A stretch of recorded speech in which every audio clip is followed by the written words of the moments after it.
આજે આપણે formula number 6 if નો અભ્યાસ કરીશું. ઇફ નો ગુજરાતીમાં મીનિંગ થાય છે જો અને તો. ઇફ નો ઉપયોગ અંગ્રેજી ગ્રામરમાં કંજક્શન તરીકે પણ કરવામાં આવે છે. કંજક્શન એટલે શું થાય તો બે શબ્દો, બે વાક્યો કે બે શબ્દ સમૂહોને જોડવા. અગાઉ આપણે 5 ફોર્મ્યુલા ભણી ગયા છે.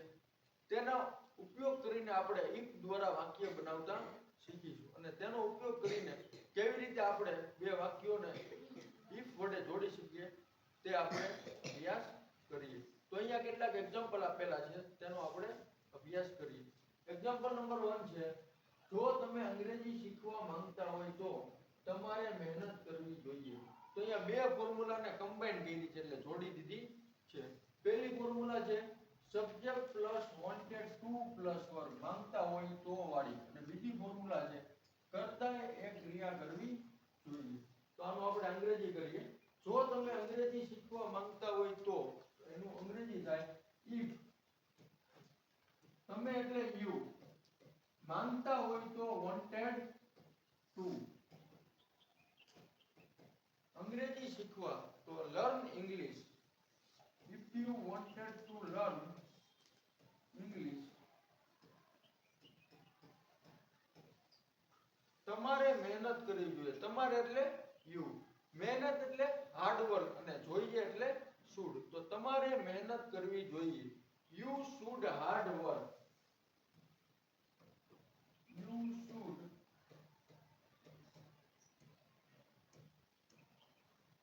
hard work. બીજું એક્ઝામ્પલ છે જો તે કમાવા માંગે છે તો તેને કામ કરવું જોઈએ. કમાવા માંગે છે તો આ ફોર્મ્યુલા નંબર છે subject plus want oblique wants to plus verb એટલે કરતા એક ક્રિયા કરવા માંગે છે, કરતા એક ક્રિયા કરવા ઈચ્છે છે અથવા તો કર્તાને એક ક્રિયા કરવી છે. જો તે કમાવા માંગે છે તો તેને કામ કરવું જોઈએ. તો if he wants to earn, if he wants to earn, he should work. If he wants to earn, he should work. જો તે કમાવા માંગે છે તો તેને કામ કરવું જોઈએ. જો તે પરીક્ષામાં સારા ગુણ મેળવવા માંગે છે તો તેને મહેનત કરવી જોઈએ. If he wants to get good marks in the examination, he should hard work.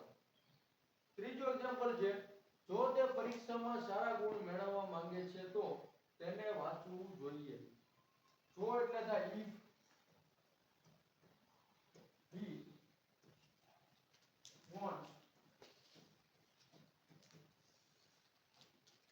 સારા ગુણ મેળવવા તો એને અંગ્રેજી થાય if he wants to get good marks, to get good marks તો તેને વાંચવું જોઈએ.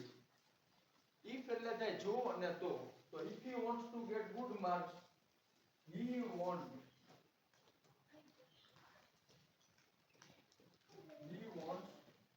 read.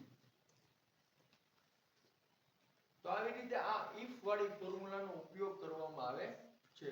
આઈ હોપ, મને આશા છે કે તમને આ ફોર્મ્યુલા છે તે સમજાઈ ગઈ